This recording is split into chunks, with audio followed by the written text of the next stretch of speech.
میرے نبی پاک علیہ السلام نے فرمایا جس کے ذمہ بہنیں لگ گئی، اس کے ذمہ بہنیں جس کے ذمہ لگ گئی، باپ کمزور ہو گیا یا باپ انتقال کر گیا، جس کے ذمہ بہنوں کی ڈیوٹی لگ گئی، محبوب فرمانے لگے اس نے 3 بہنوں کی اچھی پرورش کی، اچھا ادب سکھایا اور عزت کے ساتھ رخصت کر دیا، یا 2 بہنیں اس کے ذمہ لگی، اس نے آداب سکھائے، یہ ابو داؤد شریف ہے، ابن ماجہ ہے، اور پھر ان کو رخصت کر دیا عزت کے ساتھ۔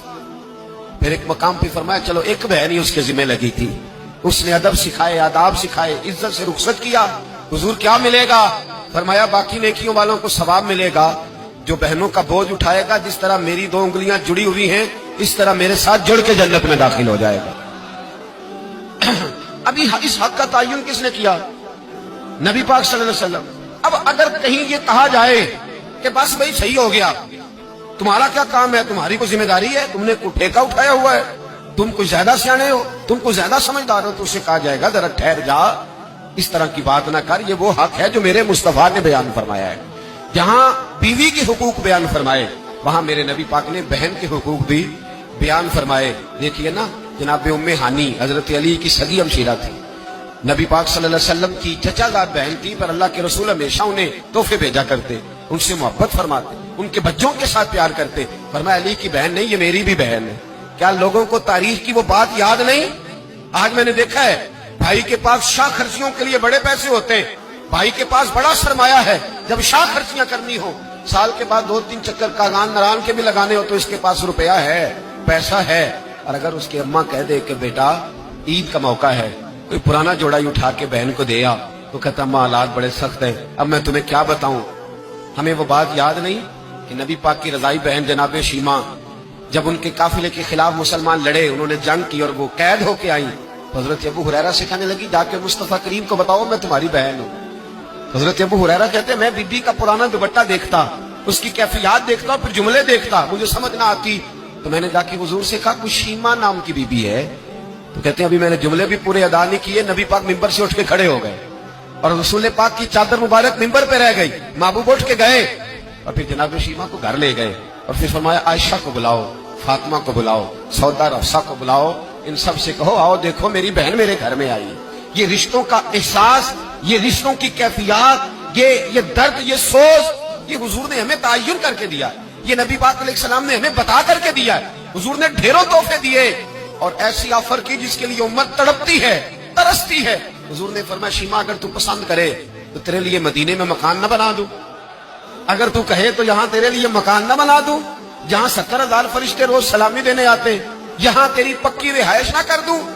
عرض کی یا رسول اللہ میرے خاوند کا گھر، میرے بچوں کا گھر، جہاں میں بیاہی گئی، جن کے حقوق آپ نے بیان فرمائے، میں وہاں جانا چاہتی ہوں۔ حضور نے ڈھیروں تحفے دے کے رخصت کیا۔ تو میرے بھائی بہن کا ایک حدیث ہے مشکات شریف، مشکات میں حدیث ہے، ایک حضور علیہ السلام کے صحابی تھے جو نبی پاک کی بارگاہ میں بیٹھے رہتے تھے، اس پر شارحین نے بڑا کچھ لکھا ہے، کہتے ہیں وہ علم دین حاصل کرتے تھے یا جہاد میں مصروف رہتے تھے۔ ان کا ایک بھائی تھا تو وہ تجارت کرتا تھا، کاروبار کرتا تھا، یہ مشکات ہے۔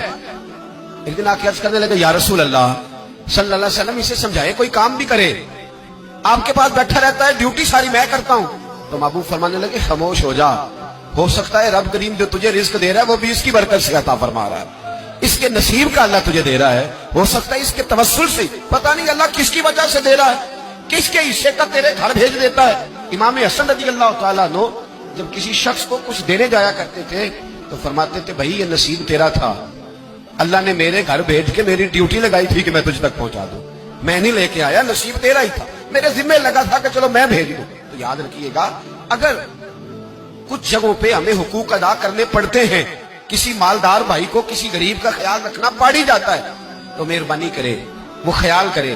میں نے ایک امیر بھائی سے ایک دفعہ کہا کہ تیرے غریب بھائی کی بچیاں بڑی ہو گئی ہیں، تیرے بچے رشتہ لے لو، رشتہ لے لو۔ تو کہنے لگا نہیں وہ جب شادی کرے گا تو میں تعاون کروں گا۔ تو میں نے کہا تو کیا تعاون کرے گا، کیا مطلب ہے تیرا، تو بھائی کی محبت کو پیسوں میں تول رہا ہے، سوچا ہی نہیں تو نے، وہ اسی باپ کی صلب سے جس سے تو ہے، اسی ماں کا دودھ پیا ہے جس کا تو نے پیا ہے۔ تجھے وہ دور بھول گیا ہے کہ جب گھر باہر کوئی تیرے بھائی کو گھورتا تھا تو کہتا تھا میں آنکھیں نکال دوں گا، تیری جرت کیسے ہوئی، میرے بھائی کو گھورتا ہے، اور آج تو کہتا میں تعاون کر دوں گا۔ میں نے کہا تعاون تو کرنے والی بڑی دنیا ہے، تو تھوڑی توجہ کر، خیال کر، اللہ بڑا مہربان ہے، بعض اوقات دل میں بات ڈال دیتا ہے. صبح فجر کے وقت مجھے ملے تو کہنے لگے آپ نے بات تو بڑی پتے کی میرے گھر کے اندر کچھ کیفیات ایسی تھی پر رات میں نے بدل دی ہے. اب دعا فرمائیے کہ اللہ مجھے اس احساس پر استقامت عطا فرمائے. تو ہمارے ہاں احساس نکلتا چلا جا رہا ہے. اب ذرا آگے بڑھیے. میرے رسول پاک صلی اللہ علیہ وسلم نے مطلق رشتوں کی بات ارشاد فرمائی. یہاں تو تعین ہے نا، خالہ کا، چاچو کا، ماموں کا، پھوپھی کا تعین کر کے. یہاں محبوب کریم صلی اللہ علیہ وسلم نے صحیح بخاری کے اندر رسول پاک صلی اللہ علیہ وسلم نے ایک بڑا خوبصورت فرمان ارشاد فرمایا. اللہ کے رسول فرمانے لگے صحابہ سے، کیا تم میں سے کچھ چاہتا ہے کہ اس کی عمر بھی لمبی ہو، رزق بھی زیادہ ہو؟ اور اگر میں یہ سوال عورتوں سے کروں نا، خواتین سے کروں کہ کیا تم چاہتی ہو کہ تمہارے خاوند کے پاس پیسے بھی زیادہ ہوں، عمر بھی لمبی ہو؟ تو میرا خیال ہے ایک خاتون بھی ایسی نہیں ملے گی جو کہے کہ نہیں میں نہیں چاہتی. ساری کہے گی کہ ہمارا دل کرتا ہے کہ ہمارے گھر کے اندر رزق بھی زیادہ ہو، اور اللہ تبارک و تعالیٰ نے جس کو میرے سر کا سایہ بنایا وہ قائم بھی رہے. ہر خاتون یہ دعا مانگے گی. اب یہ صحیح بخاری ہے تو پھر وہ والا وظیفہ پڑھ لیں جو نبی پاک نے بیان فرمایا. نبی پاک علیہ السلام نے فرمایا کیا تم میں سے کوئی چاہتا ہے عمر لمبی ہو، رزق زیادہ ہو؟ صحابہ عرض کرنے لگے حضور سارے چاہتے ہیں، یہ صحیح بخاری ہے. تو محبوب فرمانے لگے پھر وظیفہ سنو، اپنے رشتہ داروں کے ساتھ اچھا سلوک کرو، اللہ تمہاری عمر بھی لمبی فرما دے گا، رزق میں اضافہ بھی فرما دے گا. رشتہ داروں سے اچھا سلوک کرو، صلہ رحمی کرو، ان کا خیال کرو. اگر غریب ہے تو ان کی مدد کرو.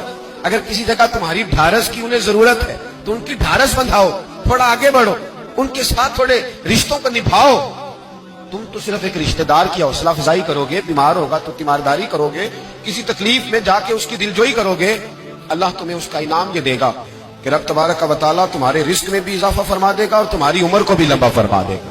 اب ہمارے یہاں ہوتا یہ ہے کہ لوگ کہتے ہیں جی میرا رشتہ دار سخت بہت ہے، بڑا سخت ہے.